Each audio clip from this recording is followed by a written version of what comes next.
The distress signal came at 0213 hours, a faint, static-filled transmission looping endlessly. This is the USCS Erebus. We are not alone. Do not board. Do not. Then silence. Captain Jonas Mercer of the salvage vessel, Oblivion, stared at the transmission in disbelief. The Erebus had been missing for 7 years. Its entire crew had vanished without a trace.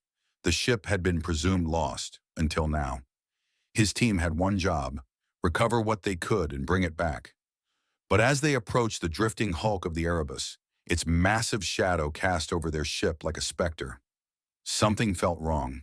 They docked. The airlock hissed open, and the nightmare began. Inside the Erebus, the corridors were silent. Too silent.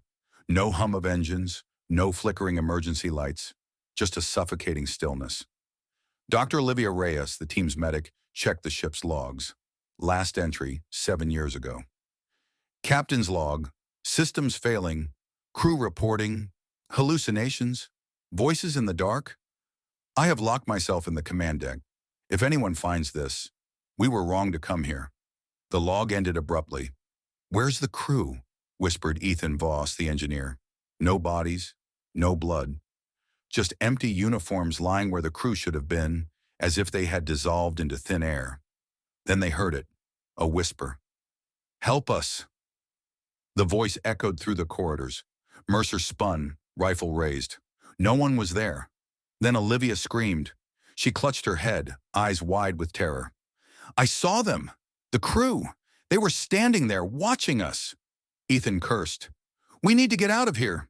But the ship had other plans. The doors slammed shut, sealing them inside. The lights flickered to life, casting long shadows on the walls. And in the dim glow, figures began to appear. Distorted, flickering shapes of the long-dead crew. Their faces were twisted in agony. Their voices layered over one another in a chorus of pain. You shouldn't have come. As they moved deeper into the ship, Ethan hacked into the Erebus's central logs. What he found chilled him to the bone. The Erebus had been on a routine mining expedition when they discovered something ancient, buried beneath the ice of a distant moon.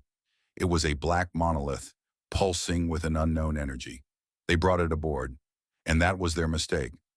Crew began reporting nightmares, shadows moving in their peripheral vision, hallucinations. Then the disappearances began. One by one, my crew vanished.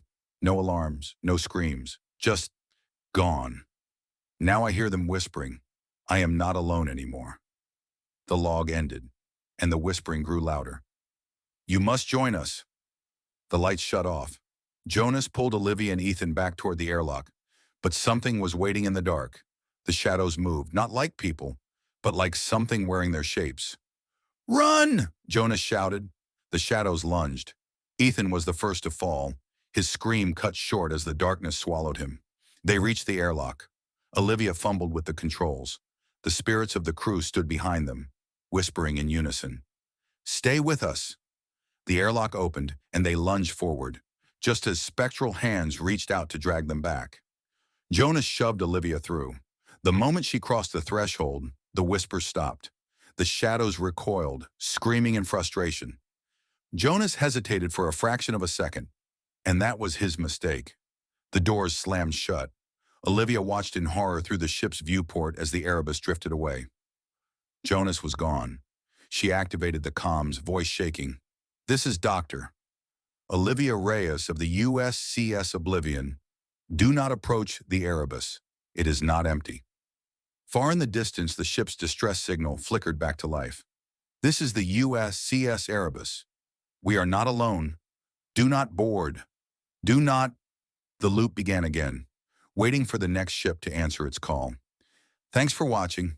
If you enjoyed this, make sure to subscribe, like, share, and comment below.